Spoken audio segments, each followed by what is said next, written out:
Relaciones Exteriores de Uruguay.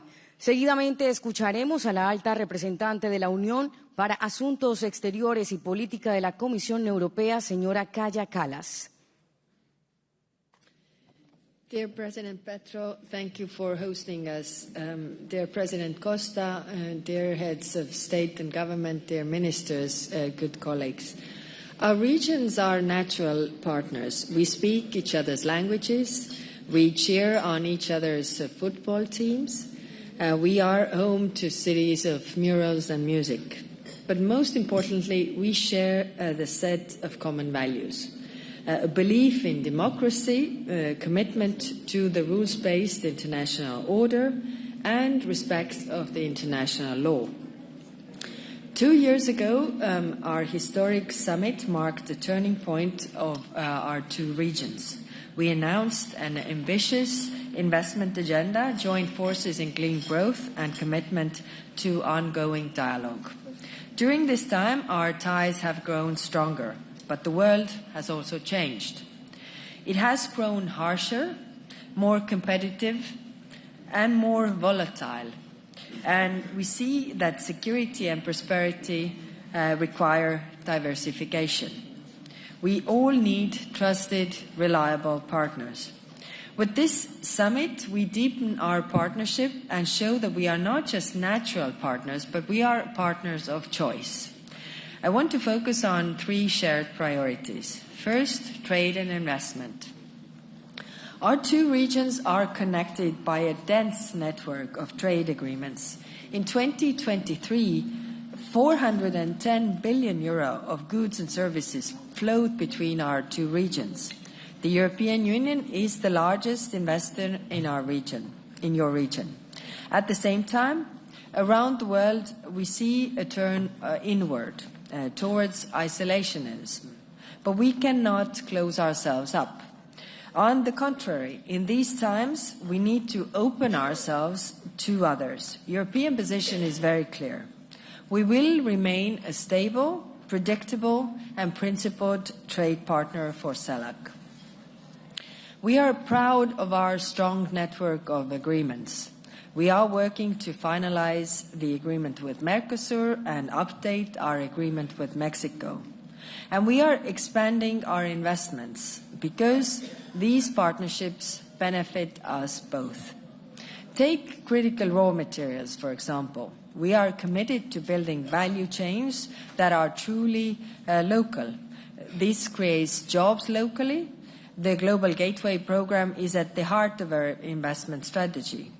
2 years ago, we committed 45 billion euro to this region by 2027, and we have already mobilized 31 billion euro in the last 3 years. Over 100 projects are underway, from green hydrogen in Brazil to sargassum in the Caribbean to sustainable transport in Costa Rica. We are also doubling down on the digital transition. 2 years ago, we launched the EU-CELAC Digital Alliance to expand connectivity across the region. But we know there is still more to do.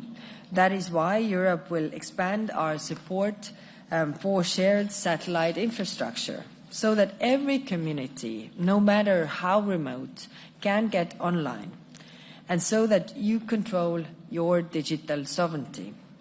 But the ability to succeed in the digital economy depends on computing power. You cannot compete if you cannot compute.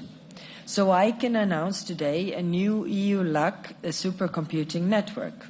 This is a shared network of resources and investments across our two regions.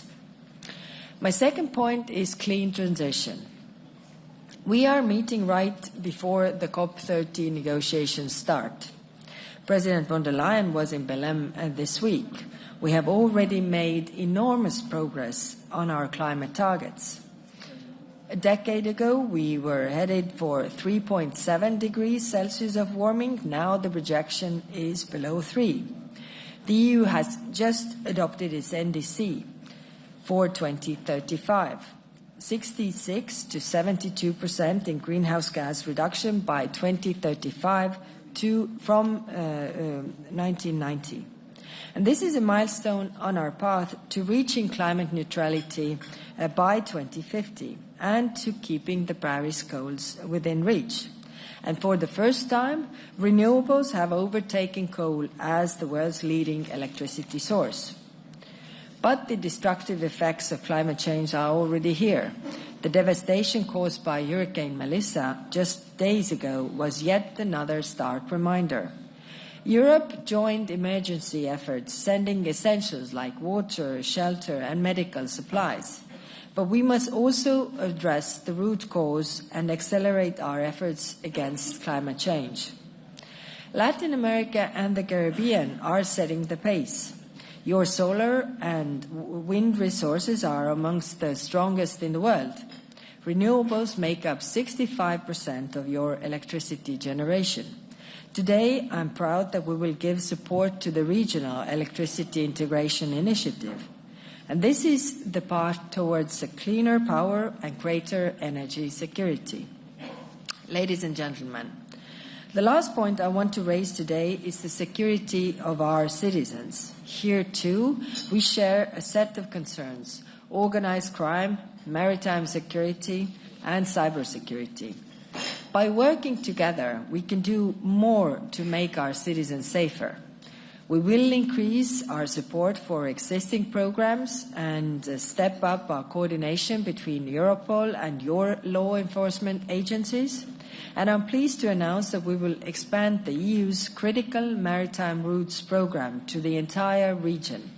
This will strengthen how we share information and act together to stop crime at sea.